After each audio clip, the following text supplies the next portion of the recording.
Hello aspirants, must know series में हमारा ये दूसरा पार्ट है जिसमें हम बात करने वाले हैं यूएन क्लॉज पे।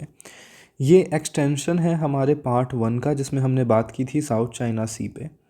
साउथ चाइना सी में हमने पढ़ा था कैसे सी के अंदर एक डिस्प्यूट है बिटवीन नेशन कि किस रीज़न को कौन सा नेशन कंट्रोल करता है। तो एक क्वेश्चन है कि क्या जो हमारे सीज़ हैं उसके अंदर जो टेरिटोरियल क्लेम्स हैं उसको डील करने के लिए क्या हमारे पास कोई कन्वेंशन है। वही कन्वेंशन क्या है? United Nation convention on law of seas. Must know series में हम कोशिश करेंगे कि हम सभी इंपॉर्टेंट टॉपिक्स को आपको कवर करें। हम आपसे ये चाहेंगे कि आप हमारे साथ बने रहें और कोई भी कम्पिटिटिव एग्जामिनेशन की तैयारी कंसिस्टेंसी से होती है। तो हम अपने तरफ से कंसिस्टेंट रहेंगे कि हम आपको मटेरियल प्रोवाइड करते रहें और आपको कंसिस्टेंट रहना है कि आप इसको पढ़ते रहें और अपने आप को मोटिवेटेड रखें कि आप इस एग्ज़ाम को अगर दे रहे हैं तो आप पीछे नहीं हटेंगे और you will be dealing with these subjects these topics on a everyday basis और उसको रिपीट करते रहेंगे, आप रिवीजन करते रहेंगे। ठीक है, तो यूएन क्लॉज पे आते हैं। अब यूएन क्लॉज कब आया था? 1982 में आया था। इररिलेवेंट इन्फॉर्मेशन है, बस ये जानना है कि कल को वो ना पूछ दे कि जब इंडिया आज़ाद हुआ था उसी समय India become part of UN clause. तो वो नहीं है, ऐसा कुछ नहीं है। ये 1982 में आया था, बस एक ओवरव्यू आपको पता होना चाहिए। एक लीगल फ्रेमवर्क है फॉर ओशियन गवर्नेंस। ये डिफाइन करता है मैरीटाइम जोन। ये वर्ड आपको कीवर्ड पता होना चाहिए, मैरीटाइम जोन। फिर ये इन्वायरमेंटल प्रोटेक्शन पे भी बात करता है और डिस्प्यूट रिजोल्यूशन पे भी इसमें ऑप्शन दिए गए हैं। 167 कंट्रीज़ इसको रेटिफाई कर चुकी है इंक्लूडिंग इंडिया, बट एक कैच है, यूएसए यूएसए ने इसे रेटिफाई नहीं किया है। तो दूसरा क्वेश्चन आपका यहीं से बन सकता है कि क्या यूएन क्लॉज को यूएसए ने रेटिफाई कर रखा है, या वो बोल देगा कि इट इज़ यूनिवर्सली रेटिफाइड। तो नहीं, ऐसा नहीं है। अब फीचर ऑफ यूएन क्लॉज पे आते हैं। ये मैरीटाइम जुरिस्डिक्शन जोन को डिफाइन करता है और इसमें जो अब हम टर्म बोल रहे हैं वो आपको पता होना चाहिए। आपको पता होना चाहिए इंटरनल वाटर क्या होता है, आपको पता होना चाहिए टेरिटोरियल सी क्या होता है, आपको पता होना चाहिए कंटिग्यूअस जोन क्या होता है, ईजेड क्या होता है और कॉन्टिनेंटल शेल्फ क्या होता है। ठीक है, तो जब भी आप सी के बारे में बात करोगे ना तो आपके मुंह से ये कंसेप्ट, ये की टर्म्स निकलने चाहिए कि क्या वो जो रीज़न है वो इंटरनल वाटर में आता है, क्या वो रीज़न टेरिटोरियल वाटर में आता है, या क्या वो रीज़न ई जेड में आता है। फॉर एग्जांपल जब हम साउथ चाइना सी की बात कर रहे थे तो जो भी आइलैंड्स थे वो ऑल दो क्लेम थे, बट बहुत नेशन ने उनको अपना ई जेड में क्लेम कर रखा था। ठीक है, ई जेड मतलब एक्सक्लूसिव इकोनॉमिक जोन्स, उसमें उन्होंने अपने उन आइलैंड्स को क्लेम कर रखा था।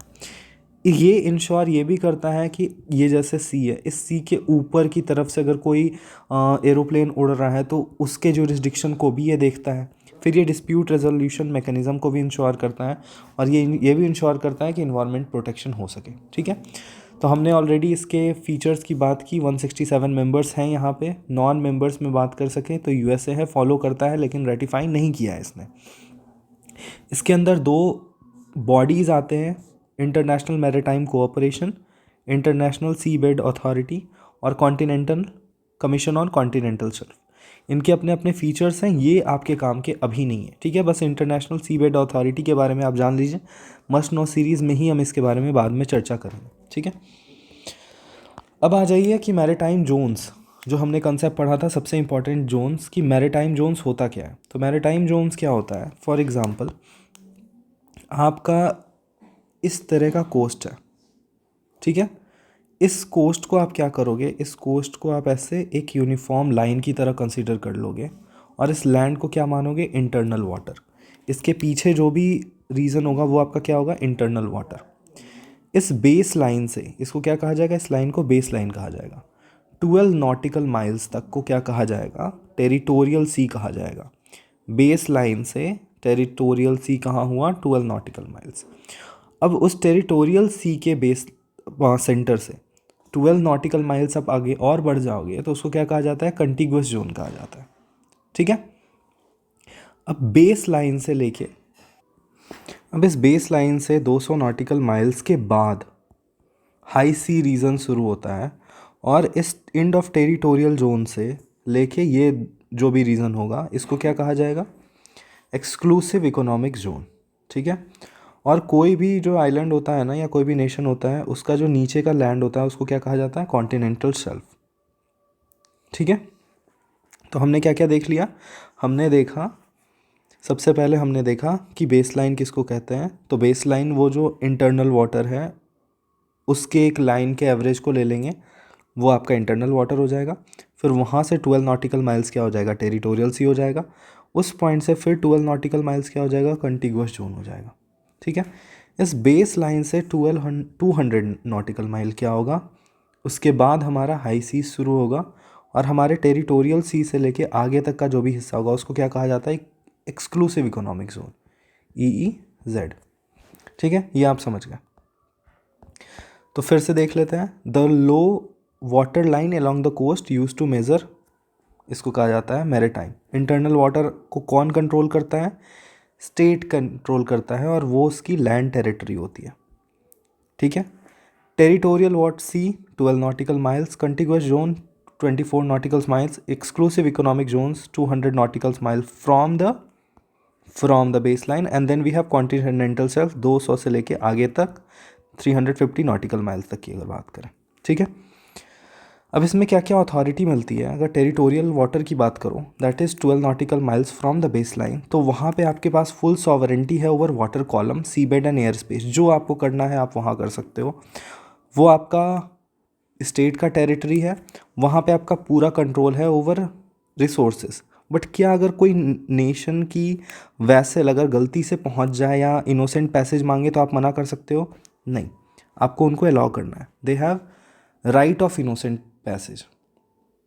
ठीक है, नो स्टॉपिंग, बट वो वहाँ रुकेगा नहीं और एंकर नहीं करेगा एक्सेप्ट इन इमरजेंसी। अगर कोई सबमरीन जा रही है तो उसे अपने फ्लैग दिखा देनी है कि हम यहाँ आ गए हैं, और इस रीजन में कोई भी जो दूसरे नेशन है वो मिलिट्री एक्सरसाइज नहीं कर सकता है। ठीक है, कोस्टल स्टेट का पावर ये है कि वो सस्पेंड कर सकता है, लेकिन टेम्पररली इनोसेंट पैसेज को कर सकता है। वहाँ पे वो ट्रैफिक को रेगुलेट कर सकता है, और ये क्रिमिनल जुरिस्डिक्शन के अंदर आता है। अगर इस रीजन में आप क्राइम करते हो तो वो उसको फिर वो टेक ओवर करेगा, और यहाँ पे आपके पास कंप्लीट कंट्रोल है over fishing and resources. Restriction क्या है कि आप मिलिट्री एक्सरसाइजेज नहीं कर सकते हो, बिना परमिशन के फिश और रिसोर्सेज को एक्सट्रैक्ट नहीं कर सकते हो, या वहाँ पे विलफुल पॉल्यूशन क्रिएट नहीं कर सकते हो। तो this is your inland land, this is your baseline, and this is your territorial sea. Next we come contiguous zone, 12 to 24 nautical miles from baseline। यहाँ पे भी आपके पास फुल फ्रीडम है नेविगेशन का, और यहाँ पे वो आराम से घूम सकते हैं। कोई वैसल है तो वो आराम से आता है। यहाँ पे उनको इनोसेंट पैसेज के बारे में कहने की भी ज़रूरत नहीं है कि हम गलती से आ गए, वो they can move around that thing. ठीक है, यहाँ पे सारे वैसल आ सकते हैं, कॉमर्शियल और मिलिट्री आ सकते हैं, और यहाँ के ऊपर जो एयर है that two is free air flight. ठीक है, कोस्टल पावर्स क्या है? यहाँ पे वो कस्टम रेगुलेट कर सकता है, इमिग्रेशन रूल को अप्लाई कर सकता है अगर कोई इसको वायलेशन कर रहा है, मतलब कोई कहीं और से इस रीजन में आ रहा है टू एंट्री इनटू स्टेट, तो वो देख सकता है। लीगल स्टेट क्या है? ये पार्ट ऑफ इंटरनेशनल वाटर्स है। तो till territorial water that is 12 nautical miles you have what? Jurisdiction of state.